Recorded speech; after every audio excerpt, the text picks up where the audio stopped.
एक समय की बात है। एक राज्य में एक प्रतापी राजा राज करता था। एक दिन उसके दरबार में एक विदेशी आगंतुक आया और उसने राजा को एक सुंदर पत्थर उपहार स्वरूप प्रदान किया। राजा वह पत्थर देख बहुत प्रसन्न हुआ। उसने उस पत्थर से भगवान विष्णु की प्रतिमा का निर्माण कर उसे राज्य के मंदिर में स्थापित करने का निर्णय लिया और प्रतिमा निर्माण का कार्य राज्य के महामंत्री को सौंप दिया। महामंत्री गांव के सर्वश्रेष्ठ मूर्तिकार के पास गया और उसे वह पत्थर देते हुए बोला, महाराज मंदिर में भगवान विष्णु की प्रतिमा स्थापित करना चाहते हैं। 7 दिवस के भीतर इस पत्थर से भगवान विष्णु की प्रतिमा तैयार कर राजमहल पहुंचा देना। इसके लिए तुम्हें 50 स्वर्ण मुद्राएं दी जाएंगी। 50 स्वर्ण मुद्राओं की बात सुनकर मूर्तिकार खुश हो गया और महामंत्री के जाने के उपरांत प्रतिमा का निर्माण कार्य प्रारंभ करने के उद्देश्य से अपने औजार निकाल लिए।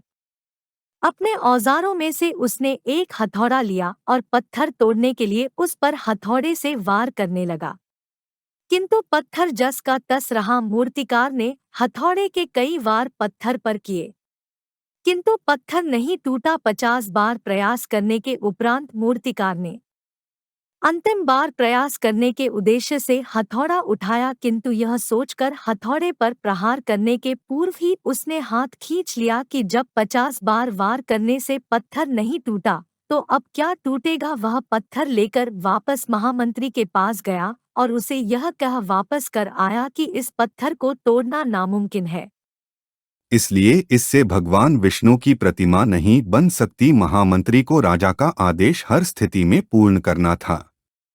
इसलिए उसने भगवान विष्णु की प्रतिमा निर्मित करने का कार्य गांव के एक साधारण से मूर्तिकार को सौंप दिया। पत्थर लेकर मूर्तिकार ने महामंत्री के सामने ही उस पर हथौड़े से प्रहार किया और वह पत्थर एक बार में ही टूट गया। पत्थर टूटने के बाद मूर्तिकार प्रतिमा बनाने में जुट गया। इधर महामंत्री सोचने लगा कि काश पहले मूर्तिकार ने एक अंतिम प्रयास और किया होता तो सफल हो गया होता और 50 स्वर्ण मुद्राओं का हकदार बनता।